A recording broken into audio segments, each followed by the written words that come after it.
தம்பே, ஏய் தம்பே, சொல்லுங்கண்ணே. என்னட்டா ஆளே பார்க்க முடியல?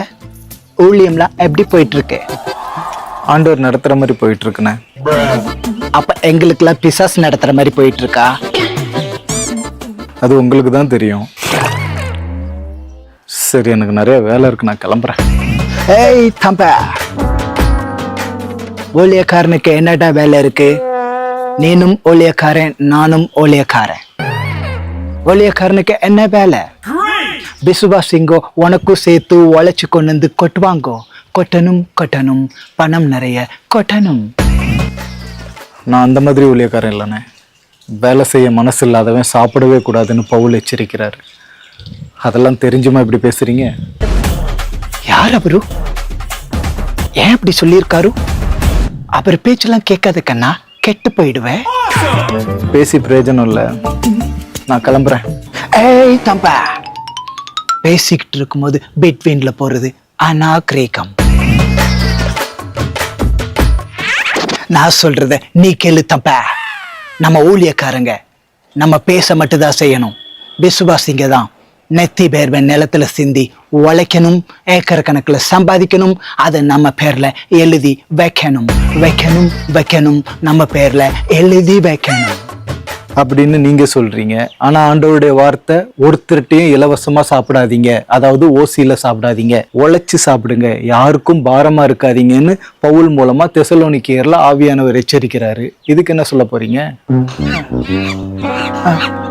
பவுல் அதை சொல்றதோட நிறுத்தாம வாழ்க்கையில கடைபிடிச்சும் காமிச்சிருக்காரு. மற்றவங்களோட உழைப்புல உடலை வளர்க்கறது கூச்சமான ஒரு விஷயம்னே. மற்றவங்களுக்கு பிரசங்கிக்கிற நாம ஆகாதவங்களா போயிடாதபடிக்கு எவ்வளவு ஜாக்கிரதையா இருக்கணும். நீங்க என்னடானா ஊழியம் மட்டும்தான் உழைக்காம முன்னேறக்கூடிய ஒரே இடம்னு சொல்லி மேடைக்கு மேடை ஸ்டேஜுக்கு ஆளுக்கு இப்ப பேச ஆரம்பிச்சிட்டீங்க. திருச்சி சரௌண்டிங்ல நீங்க எவ்வளவு பெரிய ஆளு, நீங்களே இப்படி பேசலாமா? ஒரு இடத்துலயாவது ஆண்டவர் சோம்பேறிங்கெல்லாம் ஊழியத்துக்கு வாங்க, உழைக்காம முன்னேறணும்னு நினைக்கிறவங்களாம் ஊழியத்துக்கு வாங்கன்னு கூப்பிட்டாரா? இல்ல. ஊழியன்றது எவ்வளவு கண்ணியமா, உண்மையா, உத்தமமா செய்ய வேண்டிய ஒரு விஷயம். அதை இவ்வளவு அலட்சியமா அடுத்த தலைமுறைக்கு காமிச்சிட்டு இருக்கீங்க. தயவு செஞ்சு இப்படி பேசாதீங்க, தப்புனே, அது பாவம்னே. பாய மூடுற கிறுக்கு பயலே, கிறுக்கு பயலே. உழைக்காமன்றது பாவம், கோபம். முதல்ல பாவம் பரிசுத்தம் பேசுறது நிறுத்துடா முட்டா பயலே. ஆவி மாம்சம்னு பேசி பழகு. 30 வருஷமா ஊழிய செய்யற நீ எனக்கு சொல்றியாடா?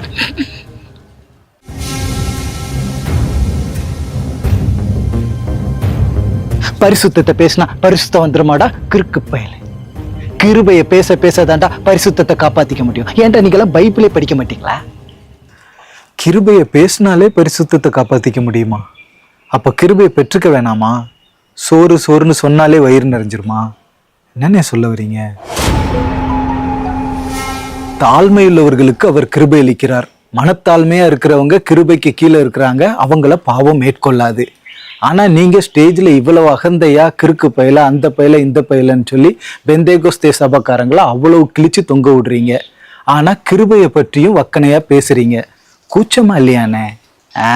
சென்சோட யூஸ் பண்றேன், அதான் கூசாம பேசுறேன். பாய் கிளிக்க போறேன் பாரு, நக்கல். என்ன மனநிலையிலடா இருக்க நீ பிறக்கிறதுக்கு முன்னாடி இருந்தே நான் ஊழியம் பண்ணிட்டு இருக்கேன். ஒரு தீர்க்க தரிசிட்ட எப்படி பேசணும்னு தெரியல. என்ன பத்தி பேசி என் படத்தை போட்டு பெரிய ஆளாயிரலான்னு பாக்குறியா?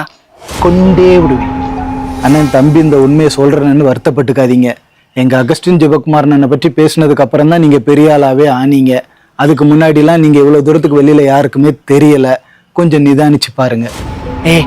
ரொம்ப பேசாதடா. நீ நீதிமானா இருந்தா நான் செய்யற தப்ப எனக்கு தனியா சொல்லுன்னு சொல்றீங்க. அகஸ்டின் ஜெயக்குமார்னு நீங்க செய்யற தப்ப தனியா உங்களுக்கு வாட்ஸ்அப்ல மெசேஜ் அனுப்பியிருந்தாங்க. நீங்க அதை பப்ளிக்கா எல்லாருக்கும் போட்டு காமிச்சு ஃபேமஸ் ஆயிட்டீங்க. இப்படி பண்ணா என்ன பண்றது? உன்னெல்லாம் ஒரு ஆளுன்னு மதிச்சு உன்னை நிக்க வச்சு பேசிட்டு இருக்கேன்ல, நீ இதுவும் பேசுவ, இதுக்கு மேலேயும் பேசுவடா. அண்ணே, உங்க மேல இருக்கிற கோபத்திலேயோ கசப்புலையோ இதை சொல்லல. உங்களை எல்லாருக்குமே பிடிக்கும். உங்களுடைய துருபதேசம் மட்டும்தான் எல்லாருக்கும் பிடிக்காது. உங்க மூலமா ஒட்டுமொத்த கிறிஸ்தவமும் தூசிக்கப்படுது. சர்ச்சில் சினிமா பாட்டு பாடுறீங்க, சினிமா கதை பேசுறீங்க, வெளியில இருந்து பாக்குறவங்க என்னடா வேதக்காரங்க சினிமாலாம் பாட ஆரம்பிச்சிட்டாங்க தேவாலயத்துலன்னு அசிங்கமா பாக்குறாங்க. இது ஒட்டுமொத்த கிறிஸ்துவின் நாமமும் உங்க மூலமா தூசிக்கப்படுது. அதனாலதான் நாங்க ஆதங்கத்துல கேட்கிறோம், கொஞ்சம் நிதானிச்சு பாருங்க. மேன்மை பாராட்டலை ஒருவர் அவத்தம் செய்வதை பார்க்கிறேன், சாகிறது எனக்கு நலமாயிருக்குமே.